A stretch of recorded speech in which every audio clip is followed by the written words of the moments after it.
how do you personally guard against complacency? I don't like losing. I think you know that. More important than that, I hate to see people not do things to their capacity or capability.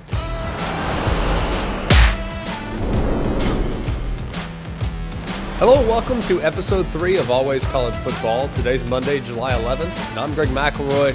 Along with me, as always, is Mark Kubiak. Please like, rate, and subscribe. And if you're enjoying the show, please let us know in some feedback where we can improve. Always College Football at gmail.com. We appreciate you're coming to us from wherever it is you're coming to us from, whether it be Spotify, Apple Podcasts, or if you're enjoying the show on ESPN YouTube. Hit us up in the comments. We read them all, and we're actively trying to get better. We've got a great game plan for you today. Nick Saban joins the show for the very first time. He's the winner of 7 national championships and the architect to arguably the greatest run we've ever seen in the history of college football. So I won't waste any more of your time. Let's get to the GOAT, Nick Saban.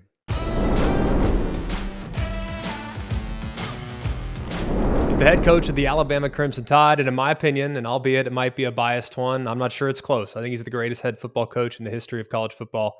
He's Nick Saban. Coach, I really appreciate the fact that you go on vacation at the end of June and you came back from vacation just to be a part of the podcast. Well, that really means a lot. Thank you so much for doing that. Yeah. Well, I'd do anything for you, Greg, and I appreciate you so much, and I do appreciate you saying what you say about me. I really came back because we have 7-on-7, couple days a week. So I kind of try to come back and make sure I'm staying on top of things, and I'm making sure the players are doing things the way we want them to do it. And you only got a couple hours a week in the summertime that you can spend with the players as coaches. Yeah. All right. So we got to try to make the most of it. And the way things are now, the only time we can go on vacation is in July. So we got to kind of rotate our way in here. So we got enough people to, mind the store. I'm amazed by that because it feels like, Coach, the process is so ingrained. The culture is so ingrained. It's player-led in so many ways. And yet, here you guys come back to make sure that there's always somebody watching, always somebody that you could maybe approach as a player. If I had a question, I could go to a coach now, and that was illegal back in the day, but now it's very legal. So how do you balance that between the time that you spend with the players and the time they spent in the strength and conditioning program, which is what we exclusively were able to do back in the day? Right. Well, basically, we still have, leader, team-led 7-on-7, few plays of team where the coaches aren't there. All right. But what we are allowed to do now is individual technique teaching for 2 hours a week. So we have a couple 7-minute individual periods where we go out and teach the technique of whatever the install is for that day. So that players have a better chance that when we do it in a team situation or a 7-on-7 situation, especially the young players, they've had an opportunity to do it. But I think this whole concept is more challenging to get players to take the responsibility of leadership. I think a lot of guys are willing to go out there and work hard and set a good example and actually be somebody that somebody wants to emulate. But when you take that next step of trying to help somebody for their benefit by making them be accountable, teammate to teammate, then, that's a big step for a lot of guys to take, because I think, guys get so much positive self-gratification from, social media, all these external, that they grow up sort of concerned about what everybody thinks of them. So they don't want their teammate to think poorly of them because they said something to them that maybe the guy didn't like, even though it was in his best interest to do. I think getting guys to get to that point where you're holding people accountable on and off the field, which is really in their best interest, which as coaches, we do that all the time. But player to player, I think it's getting a little bit more challenging than it used to be. Yeah, I understand that. And I know we've talked about it, getting guys to change their behavior with the risk of freedom of transfer, things that it's just harder to coach guys now. It's understandable completely. I remember coach vividly leading up to the 2009 season, I started the Twitter. And at that point, Twitter was relatively new. Now it's obviously a big part of what these kids have growing up and have grown up with. So, uh, is it different coaching in the social media age as compared to the age back when I was playing before social media really existed? Um, I don't. It may be different for some people. Um, I think it's how it affects you. How does social media affect you? I mean, do you really get your self gratification? Like I always thought, for example, you as a player, you were a perfectionist. You wanted to get it right. You were always well prepared. Um, you weren't necessarily doing it because of the self gratification you got from some internet source. You were doing it because you wanted to do it well, and you got a lot of positive self gratification knowing that you did it well, did did your best, to try to be the best you could be, not only for yourself but for your teammates. Football is a great team game because not only do you have to be responsible and accountable to do your job, you got to be responsible and accountable to the other 10 guys you're playing with, because everybody's got to do it right for it to work the way you want it to work. So, I think it's how it affects you. But I do think that some people get, sort of totally immersed, right, in what the external factors are saying about them or whatever.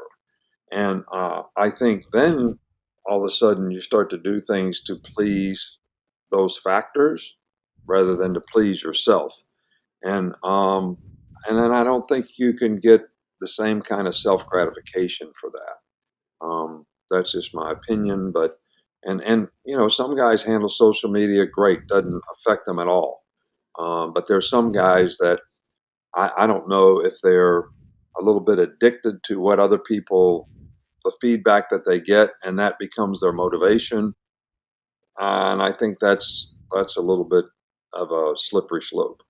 No, without question, coach. And obviously, you've recruited exceptionally well. High school guys for as long as you've been in this game, whether it be at Michigan State or I don't know about Toledo recruiting rankings. That's before my time. But at LSU and of course at Alabama, you've obviously done great in appealing to high school prospects. But now with the freedom of transfer, how things have changed. Now that you can make a pitch to a guy that has recently entered the transfer portal to solidify your depth at maybe a position of need. So how is the pitch different to a maybe a 1 year player as compared to a guy that would be on campus for 3 and 4 years? Well, I think you know we've always had opportunities to recruit transfers, mostly junior college transfers, and most of the time they need to play wherever they go. So you shouldn't be recruiting them unless you need them to play, is the way I look at it. Because we've always been recruit young players and develop them, and I still think that concept of having a great program that develops people, that develops good students and careers, that develops football players who have a chance to play at the next level. I still think those things create the most value for players. So that's what we try to stay focused on. And hopefully, because players recognize that, they see that they have a better chance to be successful if they stay with that, in terms of creating value for their future. So I don't think we've changed the way we recruit freshmen or incoming players from high school. But I do think that opportunity to play and to have a role on a team for an older player who is going to transfer in your program and only be there for a year or two is much more important. You want them to continue to develop so that they create value, and they have to buy into the principles and values of the organization. They're going to help them do that personally, academically, and athletically. But at the same time, the reason they're leaving wherever they're leaving is because they're looking for a better opportunity.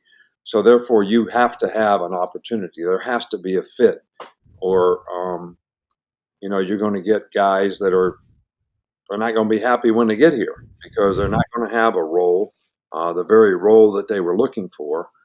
So you got to make sure they're a good fit, but I think that's important when you hire somebody to be on your coaching staff. It's the same kind of deal, So I do think it's a little bit different from that regard. In that regard, Coach, about your roster this year, it's amazing. If you look at, and we've talked about this in the past for years, you suffer the pain of discipline or the pain of disappointment. Well, when you have suffered the pain of disappointment in your career, most recently in the national championship game, coming just ever so close to winning yet another one, the team seems to come back the following year with an increased level of urgency. Why do you think that is? I just think that it's, and you've heard me talk about this before. It's much more difficult for people to deal with success um, and understand that success is not a continuum. Um, that you got to continue to do the things that you've done to be successful, and even do them at a higher level, because you're going to be the target of everyone else when you are successful. So you're going to get their best game. So you got to be at your best game. But that's harder because human nature says, I did well. We won a championship. I'm supposed to be rewarded. Why am I having to do all this work again when I'm thinking, if I sell my quota of cars this month, I'm supposed to get a free trip to Bermuda. I mean, that's human nature. All right. So and then you create this complacency, which creates a blatant disregard for doing what's right. And then you start creating bad habits. And then those bad habits start affecting your performance. And then you get frustrated. And so a lot of bad things can happen if you're not mature enough to handle success and understand that it's not a continuum, and that you got to continue to do things at a high level, and you're only going to be as good as your last play. All right. So you have to keep preparing, with the same sense of urgency um, that you always have. And that's hard to get people to do. When you lose or you have a negative experience, people are much more motivated to sort of prove that we can get back there and we can win the next time. I mean, we didn't accomplish everything we wanted to accomplish, so now I'm willing to work and do extra. And what do I have to do to get better, coach? Because they were, whether you want to use the word humiliated, maybe that's a it's not the best word to describe how you feel when you lose. But I think there is some of that in there when you don't have success. You're disappointed. Um, and guys are much more motivated to. They have a tough time shaking that feeling, so they're much more motivated to do it. But every team is different. Like we should have had 9 starters back on offense and 9 on defense. We got 6 guys that go out for the draft, so now we got 5 back on offense and 7 back on defense. So it seems like your roster changes a little bit more in this day and age. So you always have a few more challenges, and that's okay. I mean, we love the challenges, but it also creates opportunity for other players. How do you personally, Coach, given all that you've accomplished? People ask me all the time, how long is Coach going to go? I said, well, forever. I feel like, given all that you've accomplished, I know you get great personal satisfaction by teaching kids and teaching and bringing a team together and chasing a championship. So, how do you personally guard against complacency, knowing everything that you have to celebrate you've accomplished in all of your career? Well, I just can't stand to see people not do things the right way. It drives me absolutely crazy because my whole goal as a coach is to get everybody to reach their full potential, to be the best version of themselves that they can be personally, academically, and athletically. And it's almost like um, you're sabotaging yourself if you're not trying to be that. And somebody has to create sort of a path, for you to be able to call it the process, call it whatever, for you to be able to accomplish the goals that you have, and to show you how you have to edit your behavior to do it, and how sometimes these behaviors are not helping you do that. And it just drives me crazy. All right, to maybe I'm a perfectionist. I don't know. I don't know if I'm obsessive compulsive. I really don't know. But it just drives me up a tree. All right, to see guys not do things from an effort standpoint, from a toughness standpoint, from a responsibility to know what to do, how to do it, why it's important to do it that way. Um, I mean, it creates a standard, all right, when you sort of have that disposition, and and then it becomes a part of the culture. You said it before to me. That's not the Alabama way, all right, because we've all established that. You established it when you were here. Julio established when he was here. Hightower did. All the players that played here, Derrick Henry, all of them sort of established that. And now they have an expectation of what that's supposed to be. Well, I have an expectation of what it's supposed to be too. And when I see players that aren't like doing that, it drives me up a tree. So, is that what motivates me? I guess I can't exactly, but I also know that you know if you don't continue to do the things at a high level, that you're not going to have success. And when you allow people to do things that are done incorrectly and create bad habits, those habits are going to show up and fundamentally affect their ability to create value as well as create value as a team. So I don't like losing. I think you know that. Um, but I more important than that, I hate to see people not do things to their capacity or capability. Coach, I don't think anyone does a better job of properly summing up the world of college football with a thoughtful perspective from a 30,000-foot perspective of where we're at, where we're going, how we got there, and what might happen as a result of some of the things that have happened. So, just open ended, what do you make of the sweeping changes that we're currently going through in regards to another round of realignment? Uh, well, the pre-alignment, I think, um, there's a lot of tradition, in conferences that will no longer exist.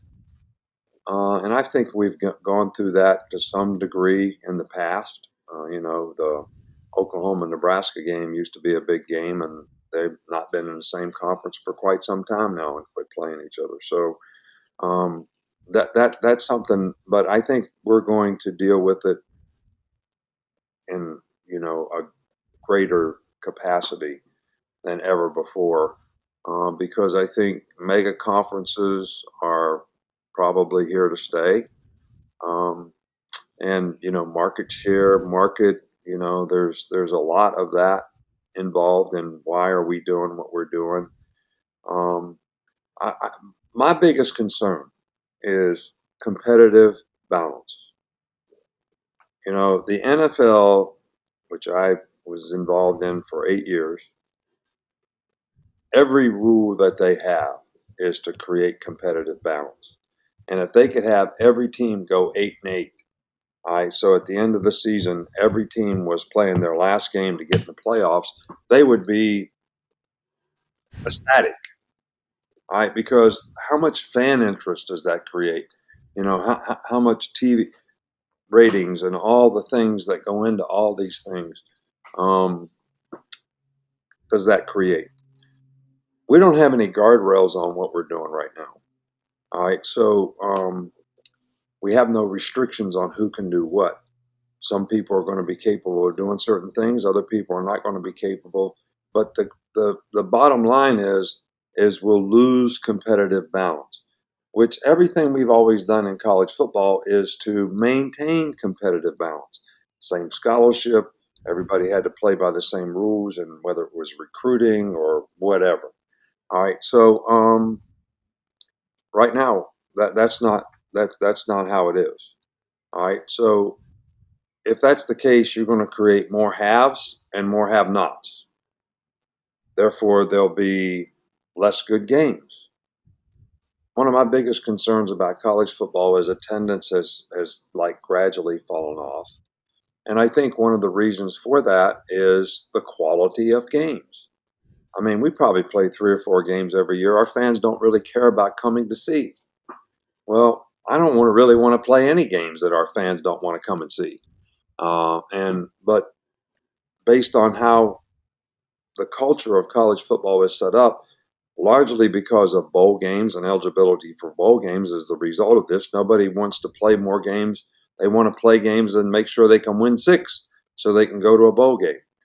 That's not necessarily the standard that we live by here, but still, it's hard to get people to play these games. And even in the SEC, with the new alignment coming up in 24 or whenever, are we going to play 9 games or 8 games? I'm for playing 9. I was for playing 9 5 years ago, and there was no support for it. I even brought up, should we play 10? Now, because we played 10 one year, because of COVID, and we didn't play any games that people weren't interested in coming to see. Every game was an SEC game. Every game in the NFL is an NFL game. And they have competitive balance. Like 70% of the games in the NFL, I don't know if this is a current stat, but in the old days when I was in the league, were decided by a touchdown or less. Yeah. That creates a lot of fan interest. It creates, I mean, I don't know. I'm crazy, I know, but and anyway, but that's my biggest concern about where we're heading in college football is, will we affect the competitive balance, of the haves and the have-nots? And we're one of the haves. Yeah. So, but that's not good for college football. Right. Finally, Coach, I'll wrap it up with this because I can't ask you that question. You referenced competitive balance as many times as you did without asking you, how do we create that? How would you recommend that we try to create that, to put guardrails on it whatsoever, so that we can have that competitive balance, that you referenced throughout the course of your last answer? Well, I don't know that I totally have, all the answers, but I think there has to be some kind of cohesive rules across the board, which we've always had, that the NCAA has been able to provide. And a lot of people, criticize the NCAA for the situation that we're in. But if they don't have protection from litigation, they can't even enforce their own rules. All right. And, we have laws now that are, making it relatively impossible to have this competitive balance. So, if that's the case, then there's got to be some kind of, I don't know what you want to call it, laws, antitrust. I Yeah. don't know what the legal term would be, that sort of creates guardrails where you will create competitive balance, because things are going to be the same. I'm all for players making money. I'm all for players making money. I like the fact that players all have the opportunity to make money. Our players made a lot of money last year, but only 25 of the players made part of that money. And it was a significant amount of money. And I'm happy for them, and I want them to be able to do that. And we didn't create that for them. We didn't create a collective where they could, have a resource that was basically giving them opportunities. They created that value. Bryce Young has created a tremendous amount of value for himself, by the way he's played, the way he handles himself, the leadership that he has, and it's all performance based. It wasn't given to him by somebody else. Does that make sense? So, Complete. and I think that's great. But when we create other avenues for people to, and use it to get them to come to their school, then now you don't have competitive balance. All right, so some kind of way we got to reel all that in and make it the same for everybody. Completely understand that, Coach. So appreciate your time. Thanks so much. Like I said, thanks for coming back from vacation just to talk with us. And if you had to sprinkle in a little 7-on-7 as well, we're glad that you can pull that off. Yeah, well, I'd like for you to come, quarterback for us in 7-on-7. So If you're, well, you always told me, Coach, you said, Greg, I don't need you to teach me how to throw interceptions. I'm a defensive back coach. I throw the best, most interceptable pass that you can make. That's basically what you do in position drills, is just throw picks over and over again. So you never need my help doing that. So why would you need it now? Well, but did you ever think that it might be harder to throw a pick than it is to throw a completion? Depending on what defense I faced, Coach, no, sometimes it was a lot easier to throw an interception without question. So we appreciate it, man. Thank you so much. You did a good job, a great decision maker. But I appreciate the opportunity. So thanks and good luck. Thanks, Coach.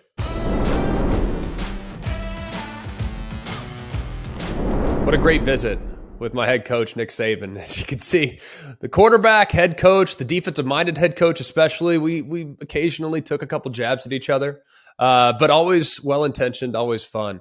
And it was just great to visit with him for probably about as long of an interview as he's ever done. So that was a great visit. Very grateful to Coach for him being so generous with his time. Look, they have a great team this year. There's no denying that. This is probably the most consistent run that we've ever seen in college football history. To have won at least 10 games every single year since 2008 is a feat that's absolutely remarkable. And of course, we all know about the unranked defeat that they experienced last year for the very first time since 2007. They lost Texas A&M, who of course was unranked, but that was the first time they'd lost to an unranked team since Louisiana Monroe at the end of the 2007 season. So the steady hand that is Alabama is remarkable. It's all because of Nick Saban. I mean, he is as consistent and as regimented as anybody that there is in the entire game. So it should come as no surprise that they'll likely start either atop the polls or maybe at the very worst, they'll end up maybe number 2 in the preseason AP Top 25. They bring back the Heisman Trophy winner at quarterback. We know Bryce Young. With the supporting cast that's both been developed within the program and those pieces that have been added via the transfer portal, you got to think that this offense is going to be as good as they were last year, at the very least, if not significantly better. And then you go to the defensive side of the football. Like, this was a group, really the first 5, 6, 7 weeks of the season last year, they just weren't very consistent. They weren't great against the run, didn't do a great job tackling. Then you fast forward to the end of the year, statistically speaking, they really improved and started to get to the point where they were playing really solid at all 3 levels. It helps when you have a superstar in Will Anderson, who is a completely unstoppable force. They're coming off the edge. The defense, you could make a strong case. If not for his teammate, Bryce Young, I think you can make a very strong case for Will Anderson being the best player, regardless of position, in all of college football. And he's a great leader as well. So they have everything that you could possibly want to make another championship run. And I think we'd all be a little surprised if Alabama isn't in the mix at the end of the 2022 season. That'll do it for us here at Always College Football. Please like, rate, and subscribe. We really appreciate it. And please give us feedback too. Like, we're trying to get better. So email us at alwayscollegefootball@gmail.com.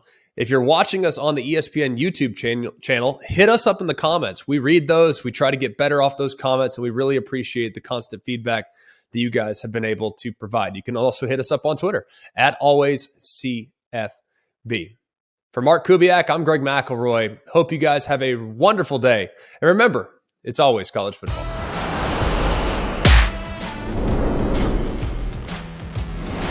Hey guys, it's Greg McElroy. Thanks for watching Always College Football. Make sure you like, rate, and subscribe to ESPN's YouTube channel and wherever you listen to your podcasts.